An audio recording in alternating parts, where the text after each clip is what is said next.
Hi, Miss Jayden's class. So, I think you all know this. I think it's not a secret. But I love Harry Potter. I tell you guys all the time how much I love Harry Potter. So, for our next book that we're going to read as a class, we're going to be reading Harry Potter and the Sorcerer's Stone. So, there's 7 books in Harry Potter, and this is the first book. Okay? And I hope you guys like it just as much as you like the witches, or maybe even more. So, I'm going to read you 1 chapter each day and like on Canvas, and then when you guys come back, we'll read it in class, okay? So, today, one sec. We're going to be reading chapter 1, The Boy Who Lived. And that's a little baby. Okay. Mr. and Mrs. Dursley of number 4 Privet Drive were proud to say that they were perfectly normal. Thank you very much. They were the last people you'd expect to be involved in anything strange or mysterious because they just didn't hold with such nonsense. Mr. Dursley was the director of a firm called Grunnings, which made drills. He was a big, beefy man with hardly any neck, although he did have a very large mustache. Mrs. Dursley was thin and blonde and had nearly twice the usual amount of neck, which came in very useful as she spent so much of her time craning over garden fences, spying on the neighbors. The Dursleys had a small son called Dudley, and in their opinion, there was no finer boy anywhere. The Dursleys had everything they wanted, but they also had a secret, and their greatest fear was that somebody would discover it. They didn't think they could bear it if anyone found out about the Potters. Mrs. Potter was Mrs. Dursley's sister, but they hadn't met for several years. In fact, Mrs. Dursley pretended she didn't have a sister, because her sister and her good-for-nothing husband were as un-Dursleyish as it was possible to be. The Dursleys shuddered to think what the neighbors would say if the Potters arrived in the street. The Dursleys knew that the Potters had a small son too, but they had never even seen him. This boy was another good reason for keeping the Potters away. They didn't want Dudley mixing with a child like that. When Mr. and Mrs. Dursley woke up on the dull gray Tuesday, our story starts. There was nothing about the cloudy sky outside to suggest that strange and mysterious things would soon be happening all over the country. Mr. Dursley hummed as he picked out his most boring tie for work, and Mrs. Dursley gossiped away happily as she wrestled a screaming Dudley into his high chair. None of them noticed a large, tawny owl flutter past the window. At 8:30, Mr. Dursley picked up his briefcase, pecked Mrs. Dursley on the cheek, and tried to kiss Dudley goodbye, but missed, because Dudley was now having a tantrum and throwing his cereal at the walls. "Little tyke," that's a weird voice, chortled Mr. Dursley as he left the house. He got into his car and backed out of number 4's drive. It was on the corner of the street that he noticed the first sign of something peculiar: a cat reading a map. For a second, Mr. Dursley didn't realize what he had seen. Then he jerked his head around to look again. There was a tabby cat standing on the corner of Privet Drive, but there wasn't a map in sight. What could he have been thinking of? It must have been a trick of the light. Mr. Dursley blinked and stared at the cat. It stared back. As Mr. Dursley drove around the corner and up the road, he watched the cat in his mirror. It was now reading the sign that said Privet Drive. No, looking at the sign. Cats couldn't read maps or signs.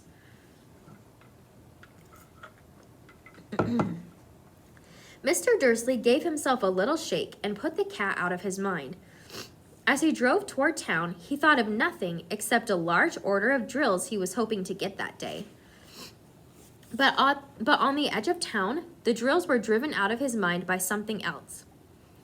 As he sat in the usual morning traffic jam, he couldn't help noticing that there seemed to be a lot of strangely dressed people about. People in cloaks. Mr. Dursley couldn't bear people who dressed in funny clothes. the get-ups you saw in young people. He supposed this was some stupid new fashion. He drummed his fingers on the steering wheel, and his eyes fell on a huddle of these weirdos standing quite close by. They were whispering excitedly together. Mr. Dursley was enraged to see that a couple of them weren't young at all. Why, that man had to be older than he was, and wearing an emerald green cloak? The nerve of him. But then it struck Mr. Dursley that this was probably some silly stunt. These people were obviously collecting for something. Yes, that would be it. The traffic moved on, and a few minutes later, Mr. Dursley arrived in the Grunnings parking lot, his mind back on drills. Mr. Dursley always sat with his back to the window in his office on the 9th floor. If he hadn't, he might have found it harder to concentrate on drills that morning. He didn't see the owls swooping past in broad daylight, though people down in the street did. They pointed and gazed open-mouthed as owl after owl sped overhead. Most of them had never seen an owl, even at nighttime. Mr. Dursley, however, had a perfectly normal owl-free morning. He yelled at 5 different people. He made several important phone calls and shouted a bit more. He was in a very good mood until lunchtime, when he thought he'd stretch his legs and walk across the road to buy himself a bun from the bakery. He'd forgotten all about the people in cloaks until he passed a group of them next to the baker's. He eyed them angrily as he passed. He didn't know why, but they made him uneasy. This bunch were whispering excitedly too, and he couldn't see a single collecting tin. It was on the way back past them, clutching a large donut in a bag, that he caught a few words of what they were saying. The Potters? That's right, that's what I heard. Yes, their son Harry. Mr. Dursley stopped dead. Fear flooded him. He looked back at the whisperers as if he wanted to say something to them, but thought better of it. He dashed back across the road, hurried up to his office, snapped at his secretary not to disturb him, seized his telephone, and had almost finished dialing his home number when he changed his mind. He put the receiver back down and stroked his mustache, thinking, no, he was being stupid. Potter wasn't such an unusual name. He was sure there were lots of people called Potter who had a son called Harry. Come to think of it, he wasn't even sure his nephew was called Harry. He'd never even seen the boy. It might have been Harvey or Harold. There was no point in worrying Mrs. Dursley. She always got so upset at any mention of her sister. He didn't blame her if he'd had a sister like that, but all the same, those people in cloaks. He found it a lot harder to concentrate on drills that afternoon, and when he left the building at 5 o'clock, he was still so worried that he walked straight into someone just outside the door. Sorry, he grunted, as the tiny old man stumbled and almost fell. It was a few seconds before Mr. Dursley realized that the man was wearing a violet cloak. He didn't seem at all upset at being almost knocked to the ground. On the contrary, his face split into a wide smile, and he said in a squeaky voice that made passersby stare, "Don't be sorry, my dear sir, for nothing could upset me today. Rejoice, for you know who has gone at last. Even muggles like yourself should be celebrating this happy, happy day." And the old man hugged Mr. Dursley around the middle and walked off. Mr. Dursley stood rooted to the spot. He had been hugged by a complete stranger. He also thought he had been called a muggle, whatever that was. He was rattled. He hurried to his car and set off for home, hoping he was imagining things, which he had never hoped before because he didn't approve of imagination. As he pulled into the driveway of number 4, the first thing he saw, and it didn't improve his mood, was the tabby cat he'd spotted that morning. It was now sitting on his garden wall. He was sure it was the same one. It had the same markings around its eyes. "Shoo!" said Mr. Dursley loudly. The cat didn't move. It just gave him a stern look. Was this normal cat behavior? Mr. Dursley wondered. Trying to pull himself together, he let himself into the house. He was still determined not to mention anything to his wife. Mrs. Dursley had had a nice, normal day. She told him over dinner all about Mrs. Next Door's problems with her daughters and how Dudley had learned a new word, won't. Mr. Dursley tried to act normally. When Dudley had been put to bed, he went into the living room in time to catch the last report on the evening news. Sorry, guys. I always have to adjust. It's hard to sit still. And finally, bird watchers everywhere have reported that the nation's owls have been behaving very unusually today. Although owls normally hunt at night and are hardly ever seen in daylight, there have been hundreds of sightings of these birds flying in every direction since sunrise.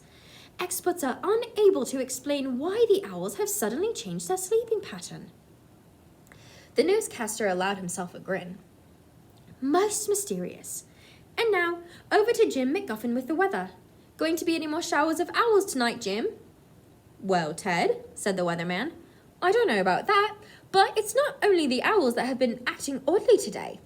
Viewers as far apart as Kent, Yorkshire, and Dundee have been phoning in to tell me that instead of the rain I promised yesterday, they've had a downpour or shooting stars. Perhaps people have been celebrating bonfire night early. It's not until next week, folks, but I can promise a wet night tonight. Mr. Dursley sat frozen in his armchair. Shooting stars all over Britain? Owls flying by daylight? Mysterious people in cloaks all over the place? And a whisper about the Potters.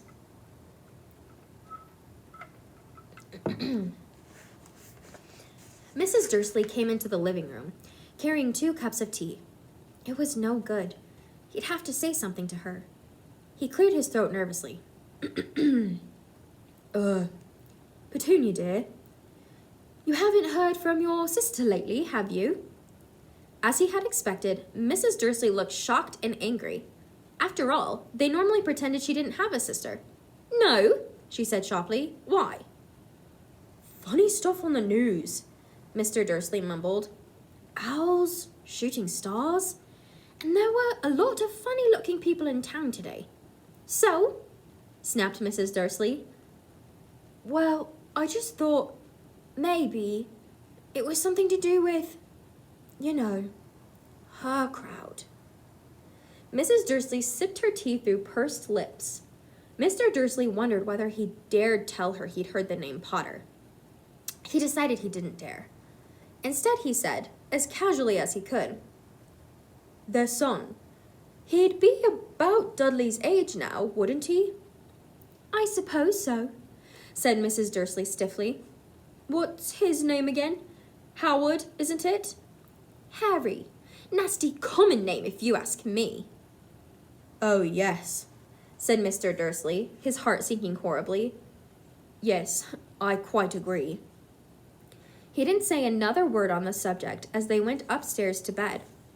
While Mrs. Dursley was in the bathroom, Mr. Dursley crept to the bedroom window and peered down into the front garden. The cat was still there. It was staring down Privet Drive as though it were waiting for something. Was he imagining things? Could all of this have anything to do with the Potters? If it did, if it got out that they were related to a pair of, well, he didn't think he could bear it. The Dursleys got into bed. Mrs. Dursley fell asleep quickly, but Mr. Dursley lay awake, turning it all over in his mind. His last comforting thought before he fell asleep was that even if the Potters were involved, there was no reason for them to come near him and Mrs. Dursley.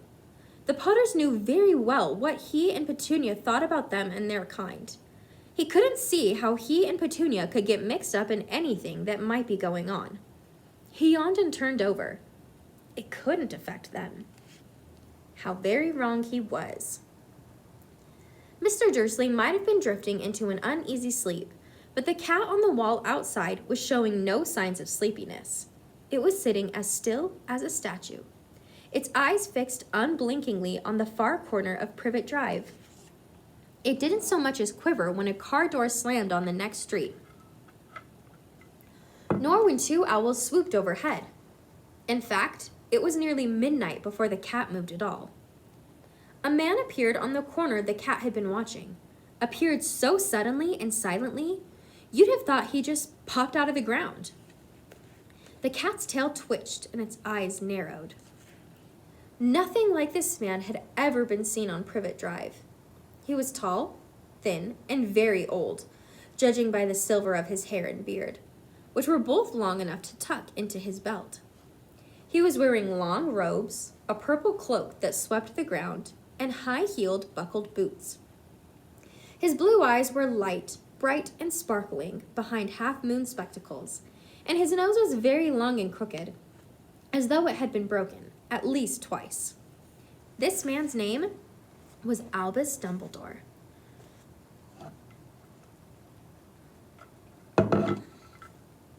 Albus Dumbledore, sorry guys, my throat today. Albus Dumbledore didn't seem to realize that he had just arrived in a street where everything from his name to his boots was unwelcome. He was busy rummaging in his cloak, looking for something. But he did seem to realize he was being watched, because he looked up suddenly at the cat, which was still staring at him from the other end of the street. For some reason, the sight of the cat seemed to amuse him. He chuckled and muttered, "I should have known." He found what he was looking for in his inside pocket. It seemed to be a silver cigarette lighter. He flicked it open, held it up in the air, and clicked it. The nearest street lamp went out with a little pop. He clicked it again. The next lamp flickered into darkness. 12 times he clicked the put-outer until the only lights left on the whole street were 2 tiny pinpricks in the distance, which were the eyes of the cat watching him. If anyone looked out of their window now, even beady-eyed Mrs. Dursley, they wouldn't be able to see anything that was happening down on the pavement. Dumbledore slipped the put-outer back inside his cloak and set off down the street toward number 4, where he sat down on the wall next to the cat. He didn't look at it, but after a moment, he spoke to it. "Fancy seeing you here, Professor McGonagall." He turned to smile at the tabby, but it had gone. Instead, he was smiling at a rather severe-looking woman who was wearing square glasses, exactly the shape of the markings the cat had had around its eyes. She too was wearing a cloak, an emerald one. Her black hair was drawn into a tight bun. She looked distinctly ruffled. "How did you know it was me?" she asked. "My dear Professor, I've never seen a cat sit so stiffly." "You'd be stiff if you'd been sitting on a brick wall all day," said Professor McGonagall. "All day? When you could have been celebrating? I must have passed a dozen feasts and parties on my way here." Professor McGonagall sniffed angrily. "Oh, yes, everyone's celebrating all right," she said impatiently. "You'd think they'd be a bit more careful. But no. Even the Muggles have noticed something's going on. It was on their news." She jerked her head back at the Dursleys' dark living room window. "I heard it. Flocks of owls, shooting stars. Well, they're not completely stupid. They were bound to notice something. Shooting stars down in Kent? I'll bet that was Dedalus Diggle. He never had much sense." "You can't blame them," said Dumbledore gently. "We've had precious little to celebrate for 11 years. "I know that," said Professor McGonagall irritably. "But that's no reason to lose our heads. People are being downright careless, out on the streets in broad daylight, not even dressed in Muggle clothes, swapping rumors." She threw a sharp sideways glance at Dumbledore here, as though hoping he was going to tell her something. But he didn't, so she went on. "A fine thing it would be if, on the very day you-know-who seems to have disappeared at last, the Muggles found out about us all." "I suppose he really has gone, Dumbledore?" "It certainly seems so," said Dumbledore. "We have much to be thankful for. Would you care for a lemon drop?" "A what?" "A lemon drop. They're a kind of Muggle sweet I'm rather fond of." "No, thank you," said Professor McGonagall coldly, as though she didn't think that this was the moment for lemon drops. "As I say, even if you-know-who has gone—" "My dear Professor, surely a sensible person like yourself can call him by his name. All this you-know-who nonsense. For 11 years I have been trying to persuade people to call him by his proper name. Voldemort." Professor McGonagall flinched, but Dumbledore, who was unsticking 2 lemon drops, seemed not to notice. It all gets so confusing if we keep saying you-know-who. I have never seen any reason to be frightened of saying Voldemort's name. Also, class. If you remember these, I have them on my desk because Professor Dumbledore has lemon drops. And he's a teacher, and I'm a teacher, so I have lemon drops on my desk too. So that's why we have those for Harry Potter. I know you haven't, said Professor McGonagall, sounding half exasperated, half admiring. But you're different. Everyone knows you're the only one you know. Oh, all right. Voldemort was frightened of. You flatter me, said Dumbledore calmly. Voldemort had powers I will never have. Only because you're too, well, noble to use them. It's lucky it's dark. I haven't blushed so much since Madame Pomfrey told me she liked my new earmuffs. Professor McGonagall shot a sharp look at Dumbledore and said, The owls are nothing next to the rumors that are flying around. You know what everyone's saying? About why he disappeared? About what finally stopped him? It seemed that Professor McGonagall had reached the point she was most anxious to discuss. The real reason she had been waiting on a cold, hard wall all day. For neither as a cat nor as a woman had she fixed Dumbledore with such a piercing stare as she did now. It was plain that whatever everyone was saying, she was not going to believe it until Dumbledore told her it was true. Dumbledore, however, was choosing another lemon drop and did not answer. What they're saying, she pressed on, is that last night Voldemort turned up in Godric's Hollow. He went to find the Potters. The rumor is that Lily and James Potter that they're dead. Dumbledore bowed his head. Professor McGonagall gasped. Lily and James, I can't believe it. I don't want to believe it. Oh, Albus. Dumbledore reached out and patted her on the shoulder. I know, he said heavily. Professor McGonagall's voice trembled as she went on. That's not all. They're saying he tried to kill the Potter's son, Harry. But he couldn't. He couldn't kill that little boy. No one knows why or how, but they're saying that when he couldn't kill Harry Potter, Voldemort's power somehow broke. And that's why he's gone. Dumbledore nodded glumly. It's true, faltered Professor McGonagall. After all he's done, all the people he's killed, he couldn't kill a little boy? It's just astounding, of all the things to stop him. But how in the name of heaven did Harry survive? We can only guess, said Dumbledore. We may never know. Professor McGonagall pulled out a lace handkerchief and dabbed at her eyes beneath her spectacles. Dumbledore gave a great sniff as he took a golden watch from his pocket and examined it. It was a very odd watch. It had 12 hands, but no numbers. Instead, little planets were moving around the edge. It must have made sense to Dumbledore, though, because he put it back in his pocket and said, Hagrid's late. I suppose it was he who told you I'd be here, by the way? Yes, said Professor McGonagall.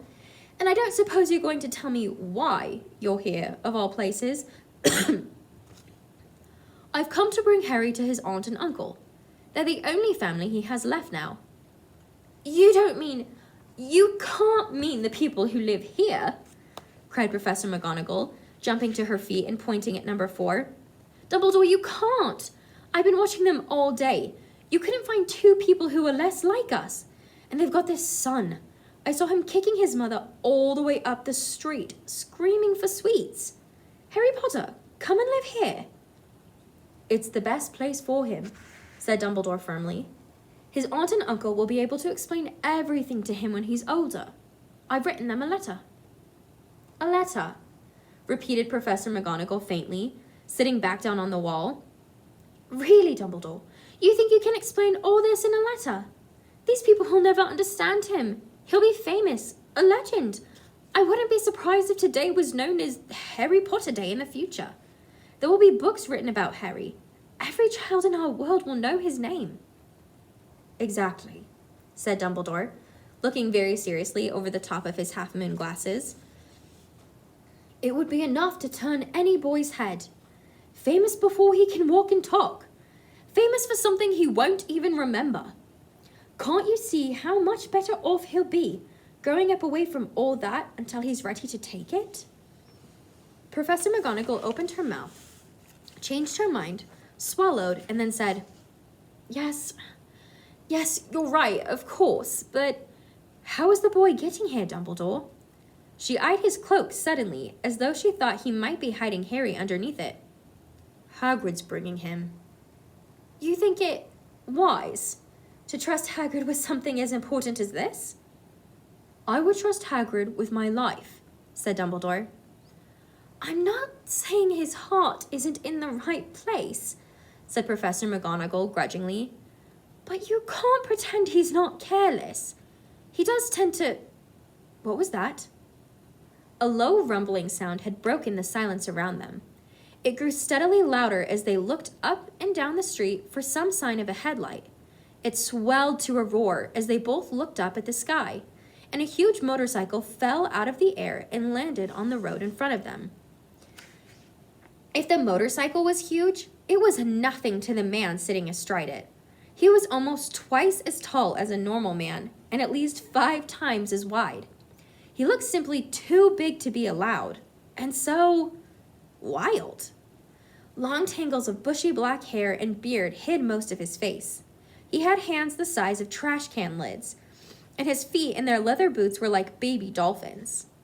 In his vast, muscular arms, he was holding a bundle of blankets. Hagrid, said Dumbledore, sounding relieved. At last. And where did you get that motorcycle? Borrowed it, Professor Dumbledore, sir, said the giant, climbing carefully off the motorcycle as he spoke. Young Sirius Black lent it to me. I've got him, sir. No problems were there? No, sir. House was almost destroyed, but I got him out all right before the muggles started swarming around.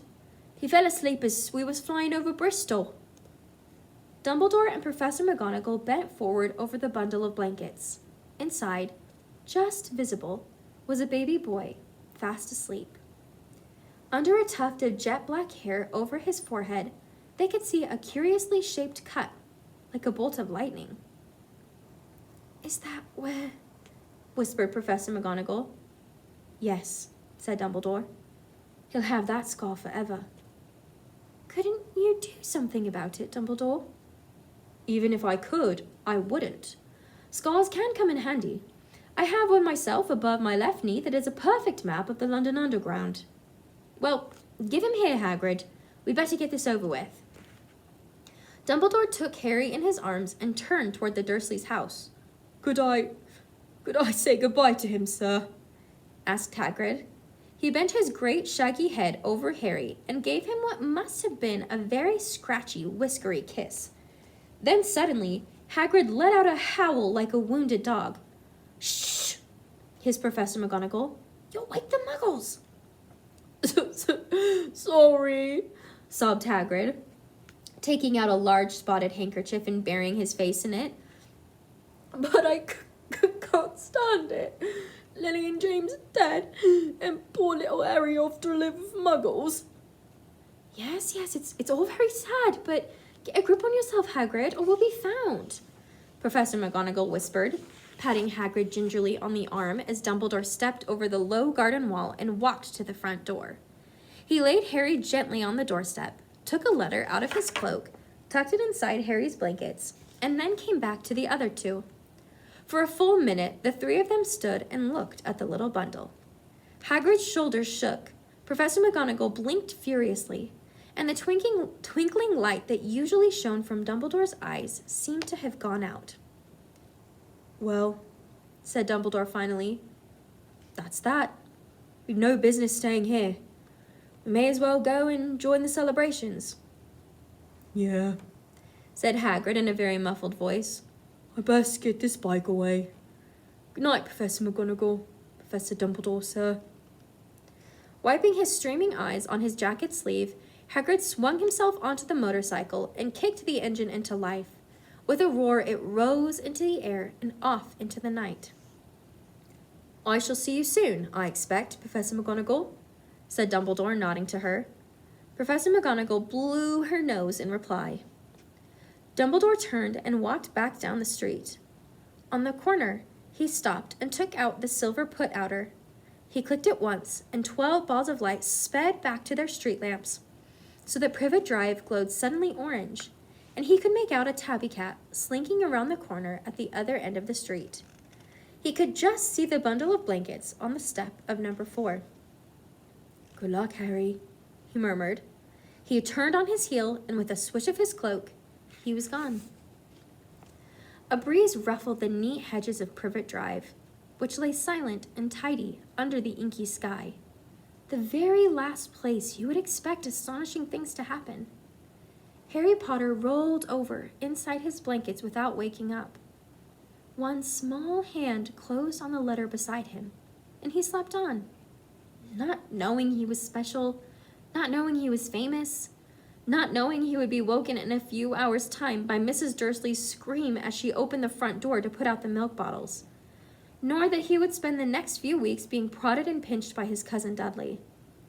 He couldn't know that at this very moment, people meeting in secret all over the country were holding up their glasses and saying in hushed voices, "To Harry Potter, the boy who lived."